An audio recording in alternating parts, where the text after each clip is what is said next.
किसके शासन काल में जो है भारतीय रेलवे बोर्ड की स्थापना की गई थी? बेहतरीन प्रश्न है। तो राइट आंसर क्या हो जाएगा? करजन। करजन के शासनकाल में जो है भारतीय रेलवे बोर्ड की स्थापना की गई थी। वहीं डलहौजी के शासनकाल में भारत में जो है पहली रेल चलाई गई थी 1853 में। तो दोनों ही फैक्ट आपको याद रखना है। लॉर्ड डलहौजी के शासनकाल में 1853 में भारत में पहली रेल चलाई गई थी। वहीं करजन के शासनकाल में भारतीय रेलवे बोर्ड की स्थापना हुई थी। तो दोनों फैक्ट आपको क्लियर कर लेने हैं, याद कर लेने हैं। अगला प्रश्न आपके स्क्रीन पर है, किस वर्ष में भारतीय रेलवे बोर्ड की स्थापना हुई थी? भारतीय रेलवे बोर्ड की जो स्थापना है यह किस वर्ष में हुई थी? तो करजन के शासनकाल में 1905 में। ऑप्शन आपका सी यहाँ पे सही हो जाएगा। अगला प्रश्न है, वर्तमान में रेलवे बोर्ड का अध्यक्ष कौन है? बेहतरीन प्रश्न है। इस तरह के करंट के प्रश्न भी आपसे एग्जाम में पूछे जाएंगे। तो राइट आंसर क्या हो जाएगा? सतीश कुमार। इनका नाम आपको याद रखना है। सतीश कुमार जो है वर्तमान में रेलवे बोर्ड के अध्यक्ष हैं, चेयरमैन है। तो ऑप्शन ए आपका यहाँ पे सही हो जाएगा। भारत में सबसे लंबी दूरी तय करने वाली ट्रेन का क्या नाम है? बेहतरीन प्रश्न है।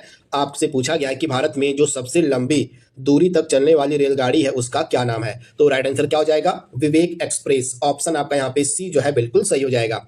अगला प्रश्न विवेक एक्सप्रेस से ही है। तो आपसे पूछा क्या गया है कि जो विवेक एक्सप्रेस है कहां से कहां तक चलती है? तो इस प्रश्न का राइट आंसर क्या होने वाला है? डिब्रूगढ़ से लेके कन्याकुमारी तक। डिब्रूगढ़ आपको देखने को मिलेगा असम में और कन्याकुमारी तमिलनाडु में। तो असम के डिब्रूगढ़ से तमिलनाडु के कन्याकुमारी के मध्य चलती है ये आपकी विवेक एक्सप्रेस, जो हमारे देश की सबसे लंबी दूरी तय करने वाली रेलगाड़ी है। तो ये फैक्ट आप याद रखिएगा। टोटल यह कितनी दूरी तय करती है? तो 4273 किलोमीटर की लगभग आप याद रखिएगा। लगभग 4273 किलोमीटर की दूरी यह तय करती है विवेक एक्सप्रेस, जो असम के डिब्रूगढ़ से तमिलनाडु के कन्याकुमारी के बीच चलती है। अगला प्रश्न आपके स्क्रीन पर है, वर्तमान में भारत का सबसे लंबा स्टेशन कौन सा है? सबसे लंबा प्लेटफॉर्म वाला स्टेशन कौन सा है? यहाँ पे दुनिया की जगह भारत आप कर दीजिए यहाँ पे।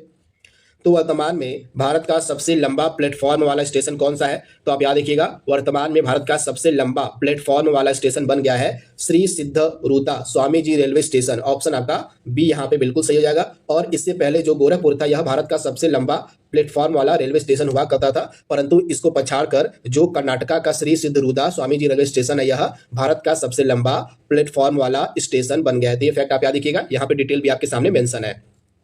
तो यह जो सबसे लंबा रेलवे प्लेटफॉर्म है यह आपको कर्नाटक के हुबली में देखने को मिलेगा। तो ये लोकेशन भी आप याद रखिएगा। इसका नाम मैंने आपको बता दिया, नाम यहाँ पे मेंशन है। और इसकी लंबाई आपसे पूछी जा सकती है। तो इस रेलवे स्टेशन के प्लेटफॉर्म नंबर 8 की जो कुल लंबाई है यह लगभग 1507 मीटर है। तो लंबाई आपसे एग्जाम में पूछी जाएगी, तो इसकी लंबाई आपको याद रखनी है।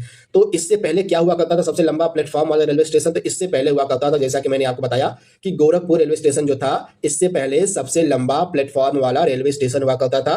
गोरखपुर रेलवे स्टेशन की लोकेशन आपको मिलेगी उत्तर प्रदेश में। और इसके प्लेटफॉर्म की जो और लंबाई थी यह लगभग 1355 मीटर थी। तो ये फैक्ट आपको याद रखना है दोनों के बारे में। अगला प्रश्न आपके स्क्रीन पर है।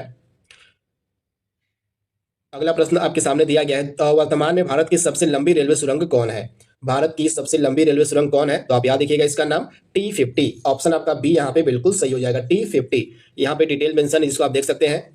वर्तमान में भारत की सबसे लंबी रेलवे सुरंग T50 है। तो ये फैक्ट आप याद रखिएगा। और एक चीज यह जो है जम्मू कश्मीर के बनिहाल खारी सुंबर संगलदान खंड पर बनाई गई यह सुरंग है। और इसकी लंबाई आप याद कर लीजिए, लंबाई आपसे एग्जाम में पूछी जाएगी। तो इस सुरंग की कुल लंबाई है 12.77 मीटर। तो आप इसे याद रखिएगा। इसका निर्माण जो है 2010 के आसपास शुरू हुआ था और यह 14 साल में बनकर तैयार हुई थी। ये फैक्ट आप याद रखिएगा। इससे पहले भारत की सबसे लंबी रेलवे सुरंग हुआ करती थी पीर पंजाल रेलवे सुरंग। तो इसके बारे में आप याद रखिएगा। इससे पहले, इसके बनने से पहले भारत की जो सबसे लंबी रेलवे सुरंग थी वह थी पीर पंजाल रेलवे सुरंग, जिसकी कुल लंबाई थी 11.21 किलोमीटर थी। फैक्ट आप याद रखिएगा।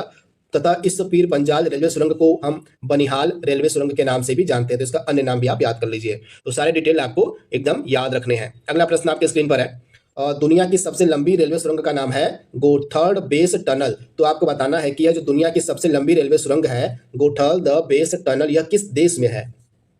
तो राइट आंसर क्या हो जाएगा? स्विट्जरलैंड में। ऑप्शन आपका बी यहाँ पे बिल्कुल सही हो जाएगा, स्विट्जरलैंड में। तो आइए आगे बढ़ते हैं, इसके डिटेल को देख लेते हैं। तो यहाँ पे आप देख पा रहे हैं दुनिया की सबसे लंबी रेल सुरंग स्विट्जरलैंड में स्थित है और इसका नाम क्या है? तो गोथर्ड बेस सुरंग इसका नाम है। इसकी कुल लंबाई है लगभग 57 किलोमीटर। यह फैक्ट आपको याद रखना है। 57 किलोमीटर लंबी है यह सुरंग, जो कि दुनिया की सबसे लंबी रेल सुरंग है। इसका जो निर्माण है जो स्विट्जरलैंड के आल्प्स पर्वत है उन्हीं के नीचे किया गया है। ये फैक्ट आप याद रखिएगा। और इसके निर्माण में लगभग 17 साल का समय लगा था। अगला प्रश्न आपके स्क्रीन पर है, जो सिकंद रेलवे सुरंग है जो जापान में है इसकी कुल लंबाई कितनी है? तो इस सिकंद रेलवे सुरंग की कुल लंबाई है 53 किलोमीटर। ऑप्शन बी आपका यहाँ पे सही हो जाएगा। विश्व की पहली हाइड्रोजन से चलने वाली ट्रेन किस देश में चलाई गई थी? विश्व की पहली हाइड्रोजन से चलने वाली जो ट्रेन है यह किस देश में चलाई गई थी? तो इस प्रश्न का राइट आंसर क्या हो जाएगा? जर्मनी। आप याद देखिएगा, राइट आंसर आपका जर्मनी हो जाएगा। ऑप्शन आपका सी यहाँ पे बिल्कुल सही है।